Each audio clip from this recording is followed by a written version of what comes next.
Hello friends, வணக்கம். Welcome to Eva சமையல். எல்லோரும் நல்லா இருக்கீங்களா? இன்றைக்கி நம்ம சேனலில் எல்லோருக்குமே ரொம்பவே யூஸ்ஃபுல்லான டிப்ஸ் தாங்க பார்க்க போகிறோம். வீடியோவை ஸ்கிப் பண்ணாமல் பாருங்கள். நம்ம சேனலை இப்போ தான் ஃபஸ்ட் டைம் பார்க்குறீங்கன்னா சப்ஸ்கிரைப் பண்ணலன்னா சப்ஸ்கிரைப் பண்ணிக்கோங்க ஃப்ரெண்ட்ஸ். பக்கத்தில் இருக்க நோட்டிஃபிகேஷன் பெல் ஐக்கானை கிளிக் பண்ணிக்கோங்க. இப்போ வாங்க ஃப்ரெண்ட்ஸ், ஃபஸ்ட்டு டிப் என்னென்னு பார்க்கலாம். நம்ம வீட்டில் சர்க்கரைலாம் பார்த்திங்கன்னா இந்த மாதிரி டப்பாவில் வந்து நிறைய ஸ்டோர் பண்ணி வச்சுருப்போம் இல்லையா? அந்த மாதிரி இருக்கிறப்ப இந்த மாதிரி சர்க்கரையோட ஸ்மெல்லுக்கே நிறைய எறும்பு வந்து வர ஆரம்பிக்கும். அந்த மாதிரி எறும்பு வராமல் இருக்கிறதுக்கு நம்ம வீட்டில் இருக்கிற ஒரே ஒரு பொருள் சேர்த்தா போதுங்க. அது என்னென்னா, இந்த மாதிரி ஒரு 4 கிராம்பு எடுத்துக்கோங்க. அதை எடுத்து இந்த மாதிரி சர்க்கரைக்குள்ளே சேர்த்துட்டு இந்த டப்பாவை வந்து நம்ம க்ளோஸ் பண்ணிக்கலாம். க்ளோஸ் பண்ணிவிட்டு இந்த மாதிரி நல்லா குலுக்கி எடுத்துகிட்டு வச்சிட்டிங்க அப்படின்னா அந்த கிராம்போட ஸ்மெல்லுக்கு எறும்பு வந்து வரவே செய்யாதுங்க. கண்டிப்பாக ட்ரை பண்ணி பாருங்கள்.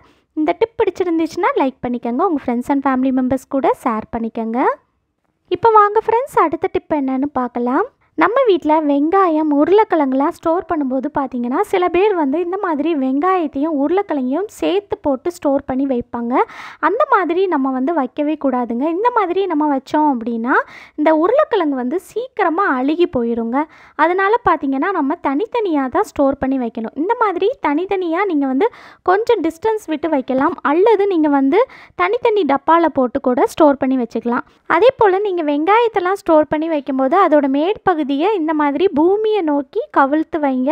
இந்த மாதிரி வைக்கிறதுனால வெங்காயம் ரொம்ப நாளைக்கு அழுகி போகாமல் ஃப்ரெஷ்ஷாக இருக்குங்க. கண்டிப்பாக ட்ரை பண்ணி பாருங்கள். இந்த டிப் பிடிச்சிருந்துச்சுன்னா லைக் பண்ணிக்கோங்க. உங்கள் ஃப்ரெண்ட்ஸ் அண்ட் ஃபேமிலி மெம்பர்ஸ் கூட ஷேர் பண்ணிக்கோங்க.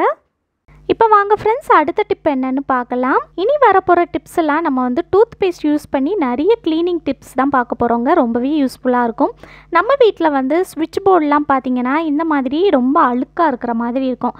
அந்த மாதிரி அழுக்காக இருக்குது அப்படின்னா நம்ம வந்து டூத் பேஸ்ட் யூஸ் பண்ணி ஈஸியாக நம்ம வந்து க்ளீன் பண்ணிடலாம். நான் வந்து கோல்கேட் டூத் பேஸ்ட் தான் எடுத்திருக்கேங்க. நீங்கள் வந்து வெள்ளை கலரில் இருக்கிற எந்த டூத் பேஸ்ட்னாலும் யூஸ் பண்ணிக்கலாங்க. அதுக்கப்புறமா இந்த மாதிரி ஒரு பழைய ப்ரெஷ் எடுத்துக்கோங்க. நம்ம வீட்டில் வந்து பழைய ப்ரெஷ்லாம் தூக்கி போடாமல் அதை எடுத்து வச்சுக்கோங்க. இந்த மாதிரி நிறைய க்ளீனிங் பர்பஸ்க்கு யூஸ் ஆகுங்க. இந்த மாதிரி ப்ரெஷ்ஷில் வந்து கொஞ்சமாக பேஸ்ட் எடுத்துக்கோங்க. பேஸ்ட் எடுத்துகிட்டு இந்த ஸ்விட்ச் போர்டில் எங்கெல்லாம் அழுக்கு இருக்கோ அங்கெல்லாம் இந்த மாதிரி சுற்றி நம்ம வந்து தேய்ச்சி எடுத்துக்கலாம். இந்த மாதிரி நீங்கள் க்ளீன் பண்ணுறதுக்கு முன்னாடி மேனை வந்து ஆஃப் பண்ணிக்கோங்க. ஏன்னா நமக்கு வந்து சேஃப்டியும் முக்கியம் இல்லையா? ஸோ மேனை ஆஃப் பண்ணிவிட்டு அதுக்கப்புறமா நம்ம வந்து க்ளீன் பண்ண ஆரம்பிக்கலாங்க. பாருங்கள், இது போல் எல்லா இடத்துலையும் சுற்றி நீங்கள் வந்து க்ளீன் பண்ணுங்கள். இந்த ப்ரெஷ் யூஸ் பண்ணி க்ளீன் பண்ணும்போது இந்த மாதிரி நம்ம வந்து அந்த சந்துக்குள்ளெல்லாம் ஈஸியாக நம்மளால் க்ளீன் பண்ண முடியும். இப்போ பாருங்கள், நான் வந்து சுற்றி இந்த ப்ரெஷ்ஷில் வந்து பேஸ்ட் போட்டு நல்லா க்ளீன் பண்ணி எடுத்துட்டேன். அடுத்ததாக ஒரு துணியை வச்சு இந்த மாதிரி ஃபுல்லாக தொடச்சி எடுத்துடலாம். இப்போ பாருங்கள் ஃப்ரெண்ட்ஸ், அதில் இருக்கிற அழுக்கு எல்லாமே போயிடுச்சு. எந்த அளவுக்கு நல்லா பளிச்சுன்னு ஆயிடுச்சுன்னு பாருங்கள். புதுசு போல் ஆகிடும். கண்டிப்பாக ட்ரை பண்ணி பாருங்கள். இந்த டிப் பிடிச்சிருந்துச்சுன்னா லைக் பண்ணி ஷேர் பண்ணிக்கோங்க. இப்போ வாங்க ஃப்ரெண்ட்ஸ், அடுத்த டிப் என்னன்னு பார்க்கலாம். நம்ம வீட்டில் கிச்சனில் இருக்கிற டைல்ஸ்லலாம் பார்த்திங்கன்னா அதோட சந்துக்குள்ளே, அதுக்கப்புறம் அந்த டைல்ஸ்லலாம் நிறைய எண்ணெய் பிசுக்கு வந்து ஜாஸ்தியாக இருக்கும். முக்கியமாக அந்த டைல்ஸில் வந்து அந்த சந்துக்குள்ளே தான் ரொம்ப அழுக்கு வந்து ஜாஸ்தியாக படிஞ்சிருக்கும். அந்த மாதிரி இருக்கிறப்ப இந்த மாதிரி நம்ம டூத் பேஸ்ட்டை இது போல் இந்த ப்ரெஷ்ஷில் வந்து சேர்த்துக்கலாம். சேர்த்துட்டு இது போல் நீங்கள் வந்து எங்கெல்லாம் அழுக்கு இருக்கோ அதிலெல்லாம் இது போல் நல்லா தேய்ச்சி விடுங்க. இந்த மாதிரி நம்ம ப்ரெஷ்ஷை வச்சு க்ளீன் பண்ணும்போது அந்த சந்துக்குள்ளே க்ளீன் பண்ணுறதுக்கு ரொம்பவே ஈஸியாக இருக்குங்க. பாருங்கள், நான் வந்து தேய்க்க அதுக்குள்ளே இருக்கிற அழுக்கெல்லாம் ஈஸியாக வருது. ரொம்ப ஈஸியாக நம்ம வந்து க்ளீன் பண்ணிடலாங்க. இப்போ பாருங்கள் ஃப்ரெண்ட்ஸ், அந்த சந்துக்குள்ளே இருந்த அழுக்கு எல்லாமே போயிடுச்சு. எந்த அளவுக்கு நல்லா பளிச்சுன்னு இருக்குன்னு. இந்த மாதிரி நீங்கள் டூத் ப்ரஷ் யூஸ் பண்ணி டைல்ஸை வந்து நல்லா க்ளீன் பண்ணி விட்டதுக்கப்புறமா கடைசியாக நம்ம வந்து ஒரு துணியில் வந்து லைட்டாக தண்ணியை நனைச்சிட்டு அப்படியே தொடச்சி எடுத்துட்டோம் அப்படின்னா நல்லா பளிச்சுன்னு ஆயிரும். இப்போ பாருங்கள், அதில் இருந்த கரை எல்லாமே போயிடுச்சு. கண்டிப்பாக ட்ரை பண்ணி பாருங்கள். இந்த டிப் பிடிச்சிருந்துச்சுன்னா லைக் பண்ணிக்கோங்க. உங்கள் ஃப்ரெண்ட்ஸ் அண்ட் ஃபேமிலி மெம்பர்ஸ் கூட ஷேர் பண்ணிக்கோங்க. இப்போ வாங்க ஃப்ரெண்ட்ஸ், அடுத்த டிப் என்னன்னு பார்க்கலாம். நம்ம வீட்டில் குழந்தைங்கள்லாம் பார்த்திங்கன்னா ஸ்கெட்சு, க்ரையான்ஸு, பென்சிலு, பென்னுன்னு எதையாவது வச்சு இது போல் செவரில் வந்து எழுதி வச்சுருப்பாங்க. அந்த மாதிரி எழுதி வச்சுருக்காங்க அப்படின்னா நம்ம ஈஸியாக நம்ம வந்து க்ளீன் பண்ணிடலாங்க. அது எப்படின்னு பார்க்கலாம். இதுக்கும் நம்ம வந்து பேஸ்ட் யூஸ் பண்ணி தான் க்ளீன் பண்ண போகிறோங்க. நான் வந்து கோல்கேட் டூத் பேஸ்ட் எடுத்திருக்கேன். வெள்ளை கலரில் இருக்கிற எந்த டூத் பேஸ்ட்னாலும் யூஸ் பண்ணிக்கலாங்க. இந்த மாதிரி ஒரு பழைய ப்ரஷ்ஷில் கொஞ்சமாக பேஸ்ட் எடுத்துட்டு குழந்தைங்க எங்கெல்லாம் எழுதி வச்சுருக்காங்களோ அங்கெல்லாம் இது போல் நல்லா தேய்ச்சி விடுங்க.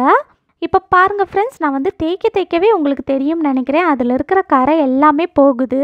ரொம்ப ஈஸியாக பளிச்சுன்னு சுத்தம் பண்ணிடலாங்க. இப்போ பாருங்கள், நான் வந்து ஃபுல்லாகவே பேஸ்ட் யூஸ் பண்ணி நல்லா தேய்ச்சி விட்டுட்டேன். இப்போ அந்த கரை எல்லாமே காணாமல் போயிருச்சு. கடைசியாக நம்ம வந்து ஒரு துணியில் வந்து தண்ணியை நல்லா நனைச்சி எடுத்துட்டு தொடச்சி எடுத்துட்டோம் அப்படின்னா செவுரில் குழந்தைங்க எங்கே எழுதுனாங்கன்னு தெரியாத அளவுக்கு அது வந்து காணாமலே போயிடுங்க. கண்டிப்பாக நீங்கள் வந்து ட்ரை பண்ணி பாருங்கள். இந்த டிப் பிடிச்சிருந்துச்சுன்னா லைக் பண்ணிக்கோங்க. உங்கள் ஃப்ரெண்ட்ஸ் கூடயும் ஃபேமிலி மெம்பர்ஸ் கூடயும் ஷேர் பண்ணிக்கோங்க. இப்போ வாங்க ஃப்ரெண்ட்ஸ், அடுத்த டிப் என்னன்னு பார்க்கலாம். நம்ம வீட்டில் தோசைக்கல்லாம் பார்த்திங்கன்னா நம்ம முட்டை தோசைலாம் போட்டு எடுக்கிறோம் அப்படின்னா அதில் வந்து முட்டை வாடை அடிச்சுக்கிட்டே இருக்கும்.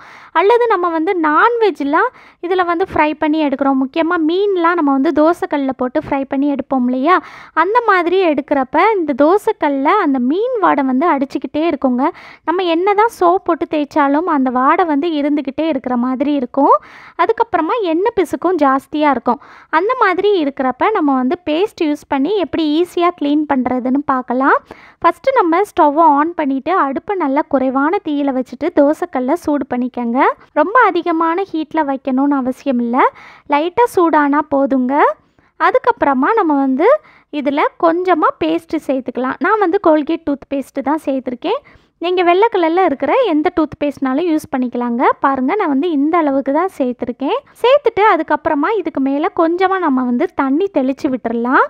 இது போல் கொஞ்சமாக தண்ணி வந்து தெளித்து விட்டுட்டு அதுக்கப்புறமா ஒரு துணியை வச்சு தோசைக்கல்ல எல்லா பக்கமும் நல்லா படுற மாதிரி நல்லா தேய்ச்சி விட்டுருங்க. பாருங்கள், இந்த மாதிரி நல்லா தேய்ச்சி விட்டுருங்க. தேய்ச்சி விட்டுட்டு அதுக்கப்புறமா நம்ம வந்து ஸ்டவ்வை ஆஃப் பண்ணிடலாம். ஆஃப் பண்ணிவிட்டு அதுக்கப்புறமா ஒரு துணியில் வந்து லைட்டாக தண்ணியை நனைச்சிட்டு ஒருக்கா இந்த மாதிரி நல்லா தொடச்சி எடுத்துட்டிங்க அப்படின்னா அதில் இருக்கிற அந்த பேட் ஸ்மெல் எல்லாமே போயிருங்க. அதுபோல் அதில் இருக்கிற எண்ணெய் பிசுக்கும் சூப்பராக க்ளீன் ஆகிடுங்க. நல்லா பளிச்சுன்னு சுத்தமாயிடும்.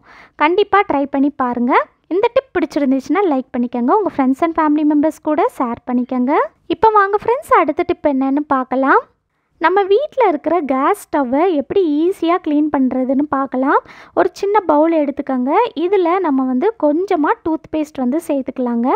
நான் வந்து கோல்கேட் டூத் பேஸ்ட் தான் எடுத்திருக்கேன். நான் வந்து இந்த அளவுக்கு தான் எடுத்திருக்கேங்க. ரொம்ப அதிகமாகலாம் தேவைப்படாது. இந்த அளவுக்கு நீங்கள் எடுத்திங்கனாலே போதுங்க.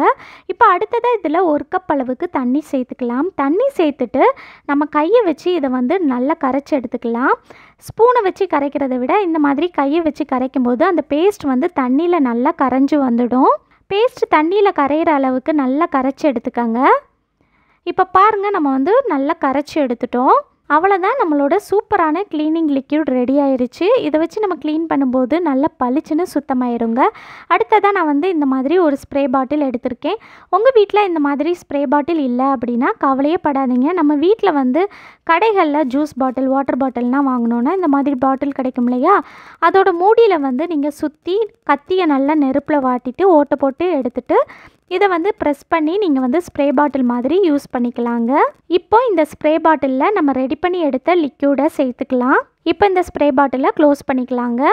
இப்போ இந்த ஸ்ப்ரே பாட்டில் யூஸ் பண்ணி நம்ம வீட்டில் இருக்கிற கேஸ் ஸ்டவ்வை க்ளீன் பண்ண ஆரம்பிக்கலாங்க. இப்போ பாருங்கள், இந்த ஸ்டவ்வில் வந்து எவ்வளோ அழுக்கு இருக்குன்னு. இந்த பர்னரை சுற்றி இருக்கிற அந்த பிளேட்டு பாருங்கள், அந்த பிளேட்டுமே நம்ம வந்து க்ளீன் பண்ண போகிறோம். அதுலேயுமே எவ்வளோ அழுக்கு இருக்குன்னு.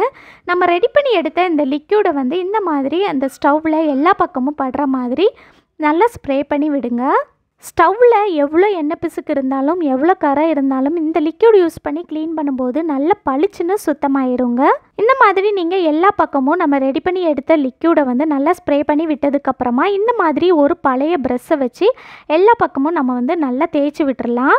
பாருங்கள், இது போல் நீங்கள் வந்து எல்லா பக்கமும் நல்லா தேய்ச்சி விடுங்க. இனி உங்கள் வீட்டில் வந்து டூத் ப்ரஷ்லாம் பழசாயிருச்சு அப்படின்னா அதை வந்து தூக்கி போடாமல் எடுத்து வச்சுட்டு இந்த மாதிரி நீங்கள் க்ளீனிங் பர்பஸ்க்கெலாம் யூஸ் பண்ணிக்கலாங்க. இந்த கேஸ் பேனரை சுற்றி இருக்கிற பிளேட் இருக்குது பாருங்கள், அதில் வந்து எவ்வளோ கரை இருக்குதுன்னு பாருங்கள். அதிலெல்லாம் சுற்றி நம்ம ரெடி பண்ணி எடுத்த லிக்யூடை வந்து இது போல் ஸ்ப்ரே பண்ணி விட்டுட்டு ப்ரஷ்ஷை வச்சு இதை மாதிரி நல்லா தேய்ச்சி விட்டுறலாம். இப்போ பாருங்கள் ஃப்ரெண்ட்ஸ், நான் தேய்க்கவே அதில் இருக்கிற கரை எல்லாமே போகுது. உங்களுக்கு பார்க்கும்போதே தெரியும்னு நினைக்கிறேன். நம்ம இதை தனித்தனியாக எடுத்து க்ளீன் பண்ணணும்னு அவசியமே இல்லைங்க. டக்குன்னு நம்மளோட வேலை ஈஸியாக முடிஞ்சிடும். இப்போ பாருங்கள், அந்த பர்னரை சுற்றி இருக்கிற பிளேட் வந்து எந்த அளவுக்கு பளிச்சுன்னு ஆயிடுச்சுன்னு. இப்போ வந்து இன்னொரு சைடு இருக்கிற அந்த பர்னரை சுற்றி இருக்கிற பிளேட்டையும் நம்ம வந்து க்ளீன் பண்ணிக்கலாங்க. இந்த லிக்விட் யூஸ் பண்ணி நம்ம வீட்டில் இருக்கிற அந்த கவுண்டர் டாப்பை கூட நீங்கள் வந்து க்ளீன் பண்ணலாங்க. நான் வந்து வீடியோவில் கவுண்டர் டாப் வந்து க்ளீன் பண்ணி காட்டலை.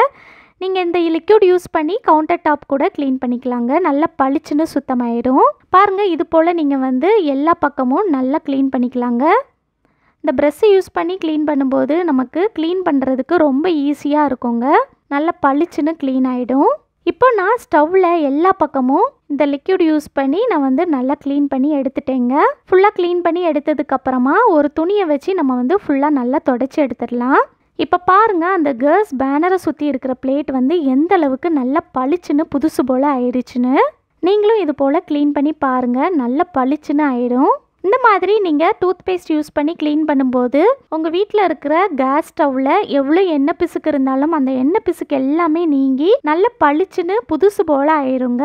இப்போ நான் ஃபுல்லாகவே துணியை வச்சு நல்லா தொடச்சி எடுத்துட்டேன். இப்போ பாருங்கள் எந்த அளவுக்கு நம்ம வீட்டில் இருக்கிற கேஸ் ஸ்டவ் வந்து நல்லா சைனிங்காக பளபளன்னு இருக்குன்னு. நீங்களும் கண்டிப்பாக இது போல் க்ளீன் பண்ணி பாருங்கள். ஓகே ஃப்ரெண்ட்ஸ், இந்த வீடியோ முழுசாக பொறுமையாக பார்த்ததுக்கு ரொம்ப நன்றி. பிடிச்சிருந்துச்சுன்னா லைக் பண்ணிக்கோங்க. உங்கள் ஃப்ரெண்ட்ஸ் அண்ட் ஃபேமிலி மெம்பர்ஸ் கூட ஷேர் பண்ணிக்கோங்க. நம்ம சேனலை இப்போ தான் ஃபஸ்ட் டைம் பார்க்குறீங்கன்னா சப்ஸ்கிரைப் பண்ணலன்னா சப்ஸ்கிரைப் பண்ணிக்கோங்க. தேங்க்யூ.